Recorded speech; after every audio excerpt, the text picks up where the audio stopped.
Hi friends, welcome back to my channel. నేను మీ స్వరూపాని. ఈరోజు వీడియోలో వినాయక చవితికి ముఖ్యంగా కావాల్సింది పాలవెల్లి అండి. ఈ పాలవెల్లిని మనమే పేపర్స్తో చాలా ఈజీగా తయారు చేసుకోవచ్చండి. ఇది ప్రతి ఒక్కరూ కూడా చాలా ఈజీగా తయారు చేసుకుంటారండి. అది ఎలా తయారు చేసుకోవచ్చో పూర్తిగా ఈ వీడియోలో చూసేద్దామండి. ముందుగా కొన్ని పేపర్స్ని తీసుకోవాలి. నేను వీటి కోసం టెక్స్ట్ బుక్లో ఉన్న పేపర్స్ని తీసుకున్నానండి. ఈ వీడియోలో చూపించిన విధంగా ఇలా పేపర్ని ఫోల్డ్ చేసుకోవాలన్నమాట. ఇలా చివరి వరకు మనం పేపర్ని ఫోల్డ్ చేసుకున్న తర్వాత చివరిలో కొంచెం గమ్ము పెట్టి అంటించుకోవాలండి. ఈ గమ్మును కూడా నేను ఇంట్లోనే కొన్నది కాకుండా ఇంట్లోనే యూజ్ చేశానండి. అది ఎలా అంటే మైదాపిండిని ఉడకబెట్టి గమ్ముని రెడీ చేశాను అనమాట.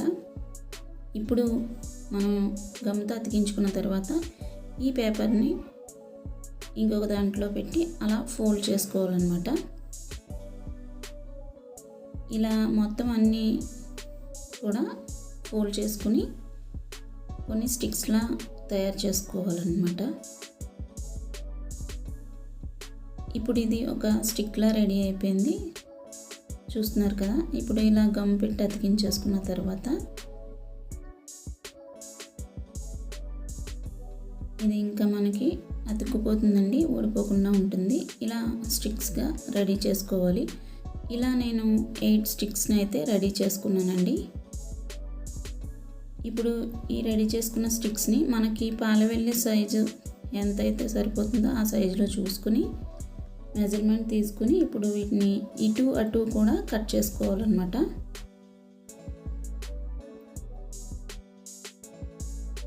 ఇలా మొత్తం స్టిక్స్ అన్నింటినీ కూడా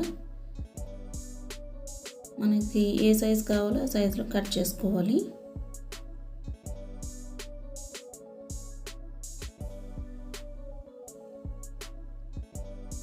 ఇప్పుడు అన్నీ కూడా కరెక్ట్గా ఒకే సైజులో ఉండేలా చూసుకోవాలండి.